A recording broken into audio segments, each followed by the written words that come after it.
ભારત માતા કી। ગાંધીધામ મહાનગરપાલિકાના 176 કરોડના વિવિધ વિકાસલક્ષી કામોના ખાતમુહૂર્ત સમારોહમાં આપણી સૌની સાથે મંચ ઉપર ઉપસ્થિત મારા સાથી મંત્રી શ્રી ત્રિકમભાઈ છાંગા, કચ્છ જિલ્લા પંચાયતના પ્રમુખ શ્રી જનકસિંહ જાડેજા, લોકપ્રિય સાંસદ શ્રી વિનોદભાઈ ચાવડા, વિધાનસભાના પૂર્વ અધ્યક્ષ ડૉક્ટર નીમાબેન આચાર્ય, મારા સાથી ધારાસભ્ય શ્રીમતી માલતીબેન મહેશ્વરી, શ્રી વિરેન્દ્રસિંહ જાડેજા, દીનદયાલ પોર્ટના ચેરમેન શ્રી સુશીલ કુમારસિંહ, જિલ્લા ભાજપ પ્રમુખ શ્રી દેવજીભાઈ વરચંદ, ગાંધીધામ નગરપાલિકાના પૂર્વ પ્રમુખ શ્રી તેજસભાઈ શેઠ, મહામંત્રી શ્રી ધવલભાઈ આચાર્ય, ગાંધીધામ મહાનગરપાલિકાના કમિશનર શ્રી મનીષ ગુરવાની, સર્વ અધિકારીગણ, આમંત્રિત સર્વે મહાનુભાવ, પ્રેસ મીડિયાના મિત્રો, સૌને મારા નમસ્કાર। બધા ખૂબ ઉત્સાહમાં છે, અમે પણ ઉત્સાહમાં છીએ કે ગાંધીધામ મહાનગરપાલિકા બન્યા પછી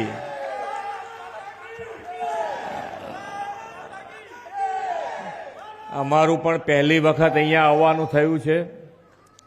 એટલે ગાંધીનગર મહાનગરપાલિકા બન્યા પછી પહેલી વખત જ્યારે અહીંયા આવતા હોય ત્યારે આપ સૌને મહાનગરપાલિકાના બન્યા પછી સૌનો ગૌરવ નગરપાલિકા તરીકે મળી રહ્યું છે, ત્યારે આપ સૌને ખૂબ ખૂબ અભિનંદન પાઠવું છું। વિશ્વ નેતા અને આપણા યશસ્વી વડાપ્રધાન શ્રી મોદી સાહેબની વિઝનરી લીડરશીપમાં ગુજરાત વિકાસનું રોલ મોડેલ બન્યું છે। વેપાર, ઉદ્યોગ, ધંધા રોજગાર, વ્યવસાયો, શિક્ષણ, આરોગ્ય દરેક ક્ષેત્રે વિકાસની ચરમસીમા ગુજરાતે લાંધી લીધી છે। વધતા જતા વિકાસના કારણે લોકો રોજીરોટી માટે નગરોમાં વસતા થયા। નગરોમાં જનસુખાકારી અને પાયાની સુવિધા કામોમાં ગતિ લાવવા આપણે નવી મહાનગરપાલિકાની રચના કરી છે। ગાંધીધામ નગરપાલિકાના આસપાસના 6 ગામોને સમાવેશ કરીને નવી મહાનગરપાલિકા બનાવી અને વિકાસની ગતિ અને વ્યાપકતા વધતા હજુ 2 મહિના પહેલાં જ વધુ 5 ગામોનો સમાવેશ મહાનગરપાલિકાની હદમાં વિસ્તારવાનો નિર્ણય કર્યો છે। પહેલાં વિકાસની માત્ર વાતો થતી, પરંતુ મોદી સાહેબે વિકાસની રાજનીતિથી લોકોને વિકાસને ધરાતલ પર ઉતાર્યો। એમાંય ભૂકંપને તો ભૂકંપ પછી કચ્છને તો ભૂકંપની આપદામાંથી બેઠું કરીને વિકાસની રાહે પૂરપાટ દોડતું કર્યું છે।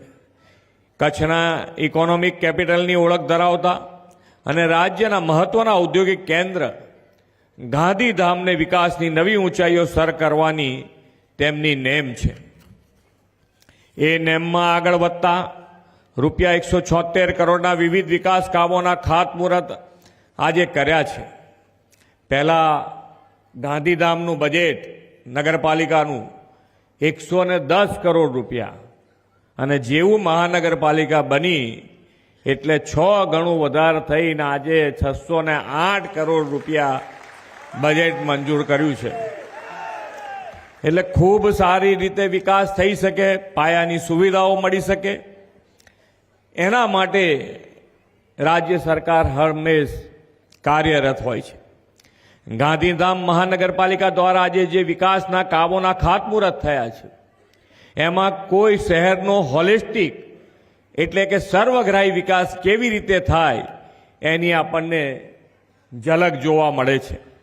આજના વિકાસ કામોમાં નગરની પ્રાથમિક જરૂરિયાત એટલે કે નળ, ગટર અને રસ્તા તો છે જ, અને રસ્તામાં પણ iconic road, RCC white topping road અને આજના સમયની જરૂરિયાતવાળા આધુનિક કામોનો પણ સમાવેશ થયો છે। પરિવાર સાથે આનંદ પ્રમોદ કરી શકાય એ માટે ગાર્ડન અને તળાવ બ્યુટિફિકેશનના કામો, નાગરિકોની સલામતી માટે ફાયર સ્ટેશનનું કામ, શિક્ષણના ક્ષેત્રમાં આંગણવાડી અને લાઇબ્રેરીના કામ દ્વારા ગાંધીધામ નગરપાલિકાના સંતુલિત સર્વગ્રાહી અને જનજનને સ્પર્શે અને માનનીય શ્રી નરેન્દ્રભાઈ મોદી સાહેબના ઇઝ ઓફ લિવિંગના સૂત્રને સાર્થક કરવાનો પ્રયત્ન કર્યો છે.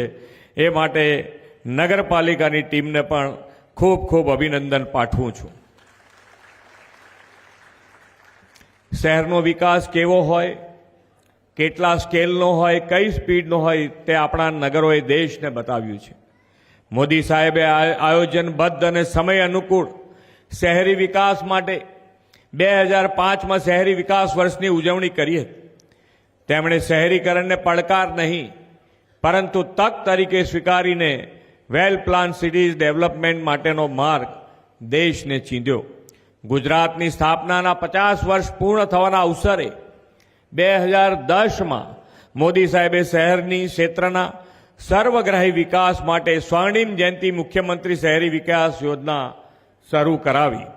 નાના શહેરો માટે મોટી સુવિધાઓ આપતી આ યોજનામાં આપણે પાછલા દોઢ દાયકામાં 57,000 કરોડ રૂપિયાથી વધુનું પ્રાવધાન કર્યું છે. નગરપાલિકા, મહાનગરપાલિકામાં કેપેસિટી બિલ્ડિંગ અને એમ્પાવરમેન્ટનું સમયબદ્ધ આયોજન મોદી સાહેબે કરાવ્યું અને હોલિસ્ટિક સિટી ડેવલપમેન્ટનો સફળ પ્રયોગ આપ્યો છે. આપણે પણ તેમના આ વિચારને અનુરૂપ 2025માં આ વર્ષને શહેરના વેલ પ્લાન ડેવલપમેન્ટથી અર્નિંગ વેલ, લિવિંગ વેલ પાર પાડવા માટે શહેરી વિકાસ વર્ષ ઉજવી રહ્યા છે. આ માટે શહેરી વિકાસના બજેટમાં ગયા વર્ષ કરતાં 40% વધારા સાથે 30,000 કરોડ રૂપિયા ફાળવવામાં આવ્યા છે. શ્રી મોદી સાહેબે શહેરી વિકાસને એક બેન્ચમાર્ક સુધી પહોંચાડ્યો છે. હવે આપણે ભવિષ્યની જરૂરિયાત પ્રમાણે શહેરોનો વિકાસ કરવો છે. તે માટે શહેરોને ગ્રોથ હબ તરીકે વિકસાવવાનું આયોજન છે. તેમણે વાઇબ્રન્ટ સમિટ દ્વારા ગુજરાતના ઔદ્યોગિક વિકાસને વિશ્વમાં નવી દિશા અને ઊંચાઈ આપી છે. ગુજરાતના દરેક ક્ષેત્રની તાકાતને જાણીને તેના વિકાસનો મજબૂત પાયો મોદી સાહેબે નાખ્યો હતો.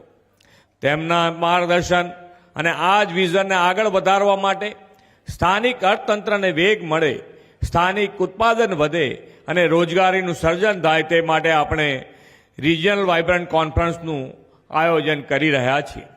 કચ્છમાં આવતા મોટા ઉદ્યોગને અનુરૂપ સ્થાનિક ઉદ્યોગો વિકસે અને વધુને વધુ રોકાણ કરવામાં આવે, તે માટે જાન્યુઆરીમાં રાજકોટ ખાતે યોજાનારી સૌરાષ્ટ્ર કચ્છની વાઇબ્રન્ટ રિજનલ કોન્ફરન્સ મહત્વની બનવાની છે. 2047 સુધીમાં વિકસિત ભારત અને આત્મનિર્ભર ભારત આપણે બનાવવું છે. આ માટે શહેરોને ભવિષ્યલક્ષી બનાવવાનું આયોજન આજથી જ કરવું જરૂરી છે. આપણે સૌના સાથ, સૌના વિકાસ, સૌના વિશ્વાસ અને સૌના પ્રયાસ દ્વારા સસ્ટેનેબલ સિટીઝના નિર્માણમાં આગળ વધીએ અને ગાંધીધામ એમાં લીડ લે એવી અપેક્ષા સાથે વિરમું છું. ભારત માતા કી જય. વંદે માતરમ. જય જય ગરવી ગુજરાત.